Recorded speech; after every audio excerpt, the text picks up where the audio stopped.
On today's episode of Cookery of Mason Storm, we will make some fried asparagus.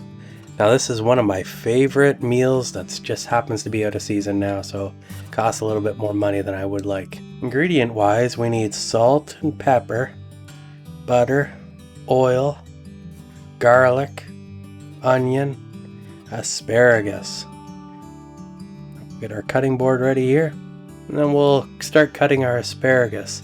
First, we're going to take the bottoms off of the asparagus, all the little stem bits, because they're kind of hard and they don't really taste that good. And then I'm going to loosely cut everything in nice decent sized chunks. Something that if it's on the end of a spoon, it will fit in your mouth and you won't choke on it. So, bite-sized pieces. Perfect.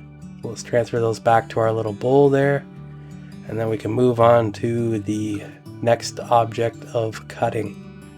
Okay, time to get the onion out and we'll start working on that.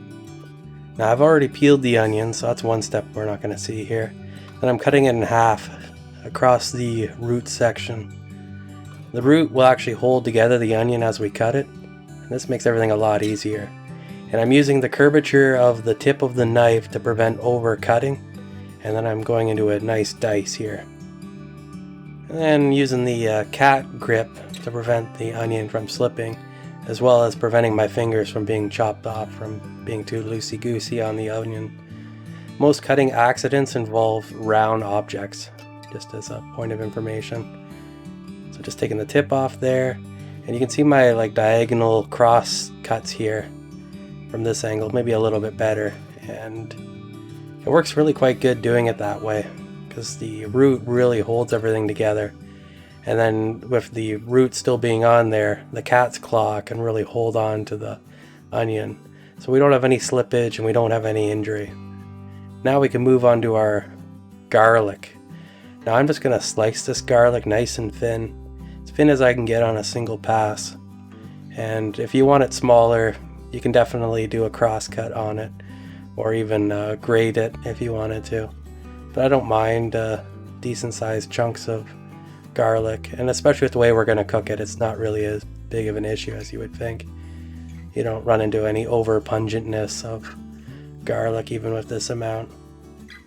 Of course, you could reduce the amount of garlic in the recipe.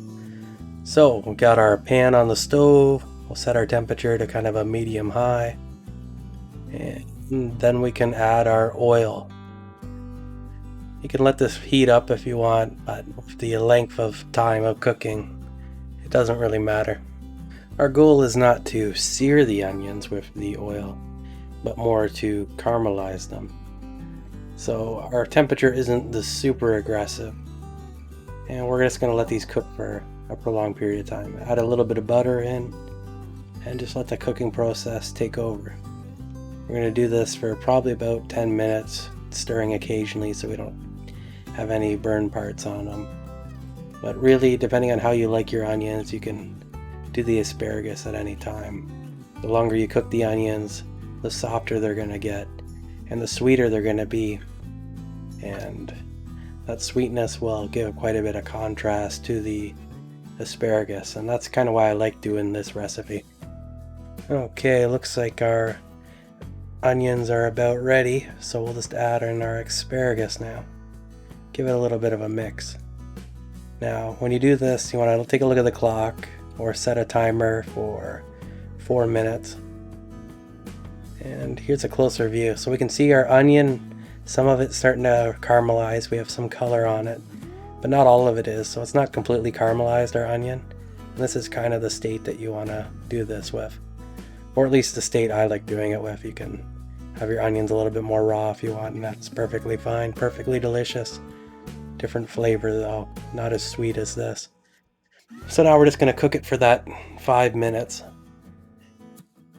You don't want to overcook your asparagus, so once you're at the timer or near the timer, just stick a fork in the pot and take a bite of one of the pieces of asparagus and make sure it still has some bite in it and it hasn't been completely cooked to mush.